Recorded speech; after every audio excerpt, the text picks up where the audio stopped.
I met a gypsy. So, announcing something that you've said you wanted to do. Yeah. Little segue maybe into like the behind the scenes side of it. I'm almost excited. I don't really want to see you retire. Don't want to see you start racing. Kind of excited for you to be one of those dudes. I feel like you could have a crazy career after motocross. Like, for everything that you've done in your career, you could be the guy that all those accomplishments kind of get mentioned second to what you could do post. Yeah. I think you're that guy. I feel you. Yeah, I've been walking around. I'm a big law of attraction guy. I really think like what you think about and who you surround yourself with and all this comes back to you. I think it's like to me, it's pretty obvious if you pay attention. I've been walking around saying I'm going to call the Super Bowl one day, like just in my house by myself. That's so sick. Just walking around. I just been saying that, like call my girlfriend up and I'll just tell her like I'm going to call the Super Bowl one day. And for whatever reason, and life just kind of does this, anytime anybody stuck a camera in front of my face, I feel like I have so much clarity. Like I don't even have to think about the things that I'm like, I don't even really think about anything. I just talk and it just comes out. And most of the time people like what I have to say. Yeah. And yeah, it's definitely exciting. It's one of those things where like, I don't want to get too carried away and too focused on it because I still have a goal now. But in terms of like, I'm a big plan guy. Like I have a 10-year plan, 20-year plan, all this stuff. It's 20. It's subject to change, but I But feel it's in but pencil. But I It's in feel like pencil. I feel like it's important to know where you're going. Like I want to wake up every day and have a like, I don't know, direction. just have a direction. North. You want to know where north is. Exactly. So, and that's definitely, that's definitely a part of it is, it's one of the reasons why I moved to California. Yeah. Because I want to be out here whenever I'm done and able to kind of network and, I'm excited. Have you got any, I guess, projects you're working on now that go toward, like, are you doing any coaching around it? The podcast is a good step. But podcast is just practice for me too, and it serves a purpose. It's good, unique content that I can put out. I have done some work with some coaches on that. Yeah. So there's a good guy that everyone's plugged in with, right? Like Ricky's used him. I think. Yeah, he's Romo's guy. Yeah. Yeah. I've worked with him a couple times. Yeah. So that's the same guy. Yeah. Yeah, he's great. Apparently he's a G. Oh yeah, he's awesome. And what sort of stuff do you work on there? Because I'm out. I'm not giving. I can't. Oh yeah, fair, I don't know. I just that's fair. Yeah, I just don't even know. I guess I've never met a dude like that. I don't even know, as someone that sits in front of a camera for a living, I'm like, what would he say? What would you do? I know there's stuff there, but I'm like completely ignorant to it. Yeah, it's a lot. I mean, even it's difficult to be yourself in the booth.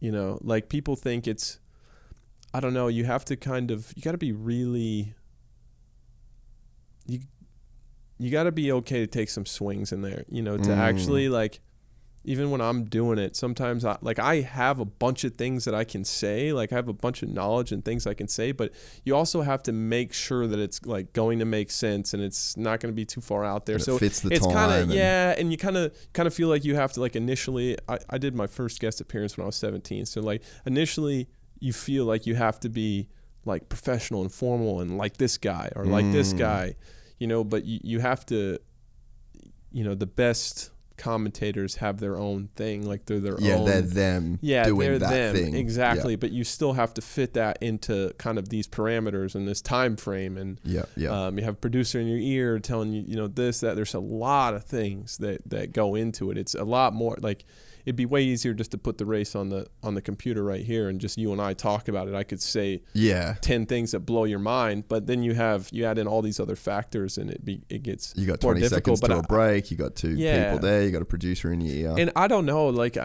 nothing in life's a certainty. I don't know. Maybe I won't be that good at it, or maybe I'll be fantastic and be awesome. But I feel like it's something that I'm like kind of born to do. Like it's always come pretty easy for me. And it won't always be easy. There's going to be challenges. It'll be ups and downs like anything else. But it's definitely something that I think about from time to time. Yeah. No, it's super cool. Like, I don't think that there's ever been a guy in the sport that it's just such a clear path in the, you know, like you could, as a fan, Yeah. you could, you know, like the Tony Romo being in the booth, like he crushes it, He does. you know? He's so good.